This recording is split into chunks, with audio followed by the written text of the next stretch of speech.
want to know how you are, because obviously you're back in the spotlight. Like, yeah, and that the tension that comes with. So how is it at this moment? It's different because there's nothing but negative connotation in the past, and this is actually my family and I have the opportunity finally, to share our truth, and so this is an exciting time to be able to finally take the narrative back that was stolen from us many years ago, and to tell our true story. It has been many years. Yeah. You've been out of the spotlight. And now we're getting, a two-part project. There's the movie and then there's the docuseries. Right. Why was now the right time? Now is probably the only time, because I've been declining opportunities to do a reality show since they were little. I just wanted to protect them, keep them safe, which, that's our job as a parent to do so. So, and when in the beginning I thought, well, I'm an adult, I'll allow myself to be exploited. I'm a walking joke, Octomom, this dehumanized caricature, so I could just provide for them and feed them, put food on their backs and a roof over their head. I didn't realize that it would be so toxic, and it would take a toll on my mental health. So now is the perfect time, especially with Lifetime being the ideal platform, because they've long told stories of women, allowing them to safely tell their story in their words, in their voice. So they're the ideal platform.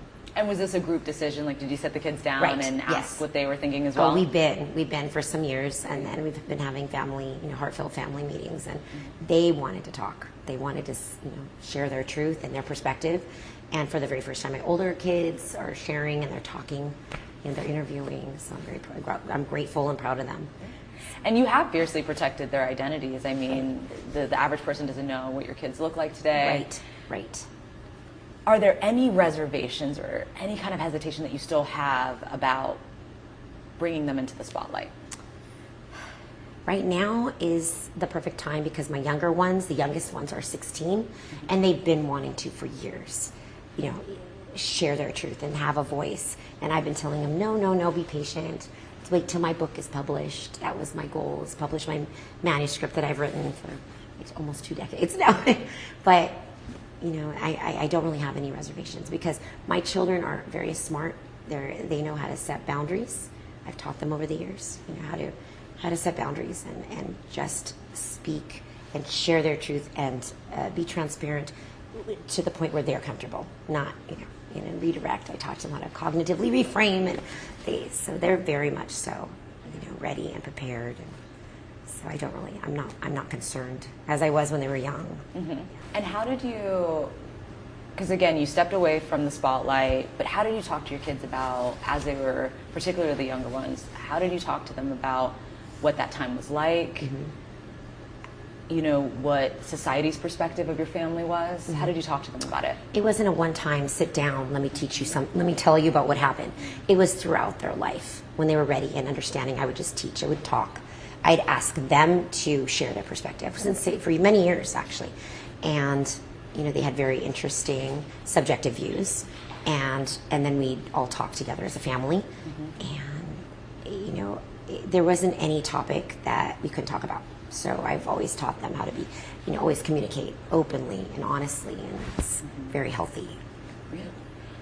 Did they ever get any comments at school? Like, did people know who they were? Yes, for all my kids, yes. They always got, some of them, kids would be very cruel, and they they didn't understand. That's the thing, other children don't understand. They are going to, formulate their own subjective views, even if they don't know anything about the person. So it was challenging. It was hard for my older kids when they were young, and I was, sacrificing my integrity, shaming myself out of desperation, to survive and to provide for them. So I tried to talk to them about it, but, the older ones actually were far more, I'd say, traumatized than the younger ones. The younger ones, I've kept them completely protected and safe. The older ones went through a lot of that with me, the trauma with me. So I think it took more of a toll on them than the younger kids. Mm-hmm. Let's talk about when everything just skyrocketed, when everything was happening at that moment, and it was leaked to the press that you delivered 8 babies in that hospital. Right. When did you realize that this was getting out of control? I discovered subsequent to giving birth to the 8 that the hospital, that there was media. There was actually, it was minimized in the movie. There was like hundreds of helicopters from around the world, and there was thousands of reporters, and it turned out that before I even delivered that it was leaked by hospital staff that a woman was carrying 7 septuplets. Once it was discovered, they discovered there was 8, then they would, then they called the media, and there were stories being sold about me before my awareness, before I even knew what was happening. It's like an entire different world that was happening outside, and all I wanted were to see the babies, see my babies, make sure they were healthy, breathing safe, and my older kids. That's all I was focused on. Did you know, because you were also concerned about your privacy the minute you went to the hospital, and you repeated that you wanted the hospital to ensure that that they protected your privacy. Right. Did you think this was the result, that this was going to happen if it did leak? No, I was completely, unbeknownst to me, that they had already planned to do a press conference without my permission, and I begged them not to, and they did anyway. And then they did disclose information about me, and that's why they breached HIPAA, hence why I ended up filing a lawsuit against the hospital. Right. When you look back at that time in your life, what is that like now, years later, when you look back, what is that like, and how do you describe that chapter in your life? I do have some regrets, but I've learned to forgive myself, and if I knew then what I know now, I mean, of course I would have made certain decisions that would be different, and things would have been different. Though I had to move forward, and now I'm really grateful for all the struggles, trials, tribulations I went through, because they've shaped me into who I am today.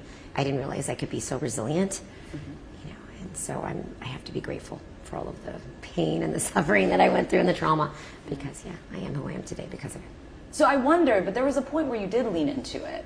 What was behind that decision? Because obviously you were fiercely trying to protect your I didn't lean into it. I sacrificed my integrity out of desperation to make money to feed my children, period. I never wanted to be in the public eye. That's the number one biggest misconception. I never wanted fame. Never sought out to have 8. Never sought out even twins. I wanted one more. That's another entirely different story. But there's 99% of what was out there for years have been misconceptions and untruths. So this is why this is so important. I've been trying for years, writing and writing, waiting for hopefully my book would be published, but I'm so beyond, grateful that this came first. This is how it's meant to be. What about the Octomom title that you received? How do you view that name today? Octomom was just a moniker that was, conceived by the media. And Octomom was birthed in the perfect storm. There's multiple factors at play as to why Octomom manifested. There was a recession, 2008, where I started to believe that the public was subconsciously seeking a societal scapegoat. And then we have the pinnacle of tabloid media sensationalism, where that was the beginning of it. This was long before social media. And then we have, me, the guinea pig. And then at the time, I made certain decisions that were very immature and irresponsible. And then, the doctor who engaged in medical malpractice and gross negligence. It's all these different factors at play is why Octomom was in this perfect storm, birthed in the perfect storm. Yeah. And you were concerned initially, even before you delivered your babies, that how were you going to provide for them financially? Right. What did that look like over the years? Was it a constant struggle? I had been struggling financially for many years, and there wasn't anything I wouldn't do to provide for my kids. I knew my limit. We all know our boundary. We know our boundaries. We know we can't cross that line.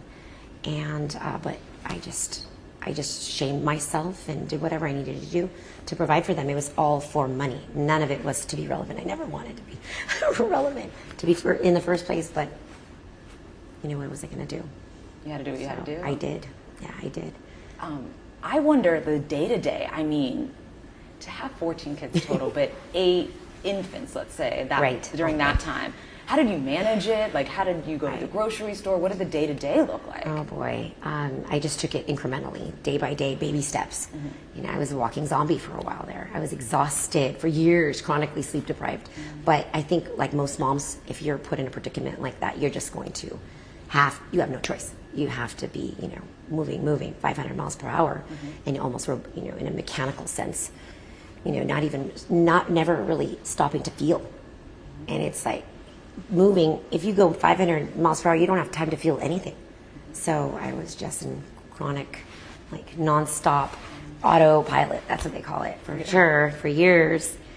So, I mean, what else was I going to do at that point in time, right? As they got older, were you able to have a personal life? Were you able to date, for example? Well, I talk in like detail about why I chose to be a single mom and why I chose not to be in a relationship in the docuseries. So there's a lot, too much to discuss.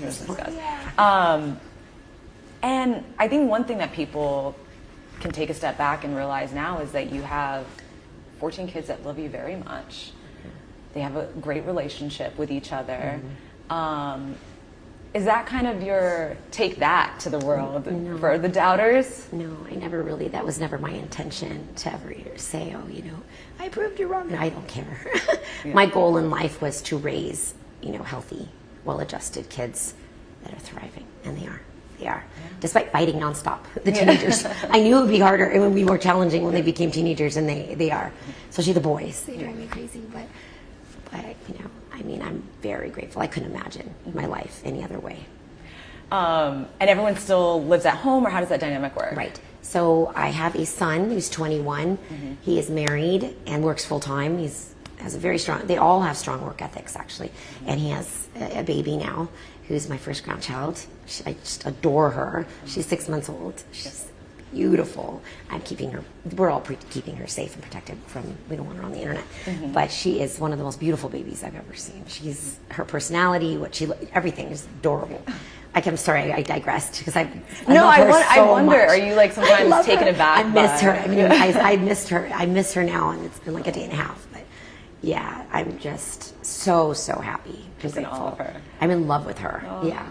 But I wonder, are you taken aback sometimes? Like, oh my God, I'm a grandmother. I know. I'm sorry. I digressed. In the house again. I got distracted with my granddaughter. You asked about who's not living there. Sorry about that. That is true. Of course, I love her so much. So he is married, my son Joshua, and they live with my granddaughter, of course. And then my daughter Amira, she you know, doesn't live with me anymore, and she's doing really, really well as well. Very mature girl, very smart, beautiful. And then my son Elijah is moving out soon with his girlfriend. So, okay. Whom I love. Was there a particular time where it was the worst? Was it immediately when you left the hospital, and then were there any headlines that you still remember today that you're like, this was the most bizarre thing I've ever seen? There were too many to count. Yeah. We address so many detailed, you know, headlines and tabloids and misconceptions in the docuseries. Is they threw some things at me and some different headlines at me I had forgotten about, and then I revisited that and sat with that, and it was just unbelievable, because I think at the time when I went through it, I didn't take it seriously. Yeah, I wasn't taking most of those things too seriously during that time, because I knew they were lies. I knew they were, you know, misconceptions. And I always said to family and closest friends, truth will always surface over time. And that happens with pretty much everything and everyone. Truth will always surface over time. It may take, you know, years, decades, but it will surface. Yeah. So I am grateful for that. Because I do wonder, I see like, the one that comes to mind is just like the Angelina Jolie comparisons. They just asked about that with the other one. Yeah. Yeah, because I was like, we addressed the details of that. That was 100%, just like I wanted fame. I had octuplets on purpose to be famous. That was 100% a lie, 100% a misconception. Another one was the Angelina Jolie. I never wanted to be or look like anyone other than myself. I'm very, very grateful for my diverse ethnic background that I'm not going to share today. But I wouldn't want to look like or be like anyone other than myself. As us women should all strive, you know, to be confident, and more importantly, teach our children to love themselves unconditionally. So I think it's very important just to embrace yourself and love yourself. It was the lips. That's the only reason. So no, I've not had plastic surgery on my face, and I've never had plastic surgery to want to look like someone else. It was those lips. Those hideous No, I was lips. just more wondering if you, Yeah. like, when they would arise and when you would see them and how they would just, you know. Because what the media did is they took, for example, those lips that were poorly, they were terrible. It was a nightmare. It took 10 years to go back to natural time, enzyme. But they took the lips and they decided, oh, we're going to take this, and we know we can tell she's injected them, and we're going to we're going to spin a false narrative, and then the public will believe it. And they did. So then they said, okay, we'll take the lips and say, oh, she wants to look like this one, which I never did. And then they just told these lies. Their goal for them, it was all profit fueled clearly, and they wanted to sell their trashy magazines. So the crazier Octomom looked, the crazier I appeared, the more the public, the more that will fuel the fire of hate in the public. And it worked. They were pretty proficient at what they did. Especially the tabloid media, yeah. A caricature of you. Caricature, dehumanized caricature. Lastly, obviously, you talk about the bombshells that we're going to learn about, just the topics that we're going to dive deeper into.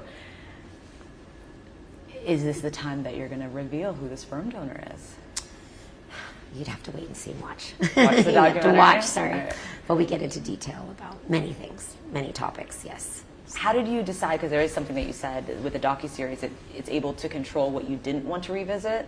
How did you decide what you wanted to revisit and what you didn't want to? I was very transparent about everything they wanted me to talk about. So I didn't have as much control in the docuseries.